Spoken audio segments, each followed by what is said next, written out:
નમસ્કાર દર્શક મિત્રો, આપ નિહાળી રહ્યા છો તાપી મિત્ર ન્યૂઝ ચેનલ। તો હવે નિહાળીએ સમાચાર વિગતવાર। ભારત ઇંગ્લેન્ડ વચ્ચે ચાલી રહેલી T20 સિરીઝની ત્રીજી મેચ રાજકોટના નિરંજન શાહ ક્રિકેટ સ્ટેડિયમમાં રમાવા જઈ રહી છે।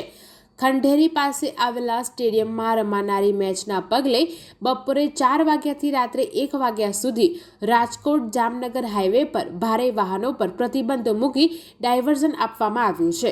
ઇન્ટરનેશનલ મેચમાં હજારોની સંખ્યામાં પ્રેક્ષકો આવવાના હોય પોલીસ વિભાગ તરફથી ચુસ્ત સુરક્ષા બંદોબસ્ત ગોઠવવામાં આવ્યો છે। પોલીસની સાથે ખાનગી બાઉન્સરો પણ ખડે પગે રહેશે।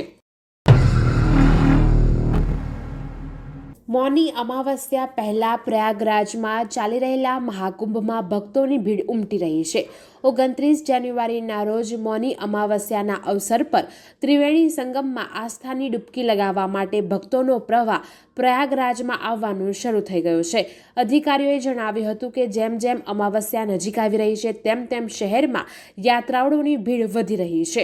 મહાકુંભમાં અત્યાર સુધીમાં 14 કરોડ લોકોએ આસ્થાની ડૂબકી લગાવી છે।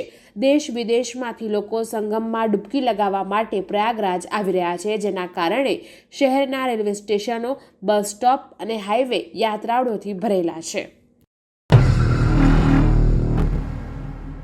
કચ્છના મુદ્રામાં એક રહેણાંક મકાનમાં એસીના કમ્પ્રેસરમાં બ્લાસ્ટ બાદ વિકરાળ આગ લાગતા પિતા પુત્રી ઊંઘમાં જ બળીને ભડથું થઈ ગયા છે, જ્યારે માતા ગંભીર રીતે દાઝી ગયા હતા।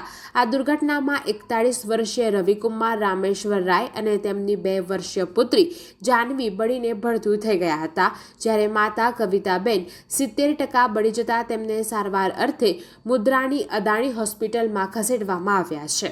આ ઘટના 28 જાન્યુઆરીના રોજ સવારે 5 વાગ્યાના આરસામાં બની હતી। રહેણાંક વિસ્તારમાં આગ લાગતા આસપાસના લોકો એકત્ર થઈ ગયા હતા અને તંત્રને જાણ કરી હતી। વિરમગામમાં શિક્ષક પર જીવલેણ હુમલો કરીને હત્યા કરવામાં આવતા સમગ્ર પંથકમાં ખળભળાટ મચી જવા પામ્યો છે। મળતી વિગત પ્રમાણે મૃતક શિક્ષક નરેશ ચાવડા શંખેશ્વરની પરિણીત મહિલા સાથે મૈત્રી કરારથી વિરમગામની મહાલક્ષ્મીપોળમાં રહેતા હતા, જેને લઈને મહિલાના પતિ અને તેના પરિજનોએ શિક્ષક નરેશ ચાવડા પર જીવલેણ હુમલો કર્યો હતો અને ઢોર માર મારીને મોતને ઘાટ ઉતાર્યો હતો।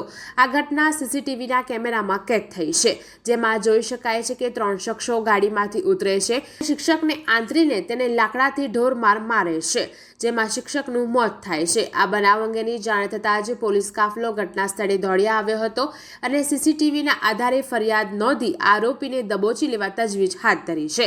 પ્રાથમિક જાણકારી પ્રમાણે વિરમગામ ટાઉન પોલીસે કલાભાઈ હીરાભાઈ ગોહિલ, અજીતભાઈ ખગારભાઈ ગોહિલ તેમજ જેસંગભાઈ ઉર્ફે ગોકાભાઈ રામાભાઈ કટારિયા સામે ગુનો નોંધી કાયદેસરની કાર્યવાહી હાથ ધરી હતી। અમદાવાદના નરેન્દ્ર મોદી સ્ટેડિયમમાં 25 અને 26 જાન્યુઆરીના રોજ international British music band cold play concert અમદાવાદમાં રેકોર્ડ બ્રેક રેકોર્ડ નોંધાવ્યો છે। 25 અને 26 જાન્યુઆરીના રોજ કોલ્ડ પ્લે કોન્સર્ટના 2 દિવસ અમદાવાદની મેટ્રો ટ્રેનમાં 4,05,264 લોકોએ મુસાફરી કરી રેકોર્ડ બ્રેક આંકડો નોંધાવ્યો હતો। સૌથી વધુ મહારાષ્ટ્ર, કર્ણાટક અને કોલકાતાથી મુસાફરો અમદાવાદ આવ્યા હતા। છેલ્લા 3 દિવસમાં 1,37,500 મુસાફરોએ અમદાવાદ એરપોર્ટથી ફ્લાઇટમાં અવરજવર કરી હતી। દેશમાં પહેલીવાર ટિકિટ ખરીદીને 1,34,000 લોકોએ કોન્સર્ટ માણ્યું હોય એવું બન્યું છે। અમદાવાદ શહેરના ઘોડાસર વિસ્તારમાં નવા ઓવરબ્રિજ પર બ્રેકડાઉન થયેલી એમટીએસની બસ રિપેર કરી રહેલા 2 ફોરમેન 2 બસ વચ્ચે ચકદાઈ જતા તેમના મોત નીપજ્યા છે। બ્રિજ પર જ્યારે બંને બસ વચ્ચે ફોરમેન કામ કરી રહ્યા હતા ત્યારે પાછળથી એક આઈસરે ટક્કર મારતા તેમના મોત નીપજ્યા હતા। ઘટનાને પગલે એમટીએસ અને પોલીસનો સ્ટાફ ઘટના સ્થળે પહોંચી વધુ તપાસ હાથ ધરી હતી। વડોદરા કોર્પોરેશનનું વર્ષ 2025-26નું ડ્રાફ્ટ બજેટ રજૂ કરાયું હતું. મ્યુનિસિપલ કમિશનર દિલીપ રાણાએ સ્ટેન્ડિંગ કમિટી સમક્ષ આ બજેટને રજૂ કર્યું હતું. ડ્રાફ્ટ બજેટ 6,000 કરોડનો હોવાનો અંદાજ છે. વર્ષ 2024-25નું રિવાઇઝ બજેટ પણ રજૂ કરાયું હતું. 6,200 કરોડનું ડ્રાફ્ટ બજેટ રજૂ કરાયું હતું, જેમાં 6,013 કરોડનું રિવાઇઝ બજેટ પણ રજૂ કરાયું હતું. સુરતના લિંબાયત વિસ્તારમાં આવેલા કાગળ અને કાપડના ભંગારના ગોડાઉનમાં મોડી રાત્રે ભીષણ આગ ફાટી નીકળી હતી. ઘટનાની જાણ ફાયર વિભાગને થતાં તે ઘટના સ્થળે દોડી ગયું હતું અને કલાકોની જહેમત બાદ આગ પર કાબૂ મેળવી લીધો હતો. આગની ઘટનામાં કોઈ જાનહાનિ થવા પામી નથી, જોકે ગોડાઉન બળીને ખાખ થઈ ગયો છે.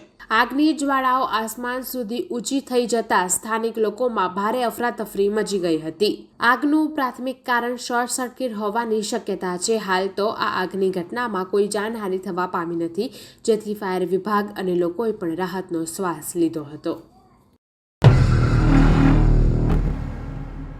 સુરતના ભેસ્તાન વિસ્તારમાં ઇન્સ્ટાગ્રામ પર ફેમસ થવા માટે ભાઈગીરીનો વિડીયો બનાવનાર 5 યુવકોને ભેસ્તાન પોલીસે ઝડપી કાયદાનું ભાન કરાવ્યું છે.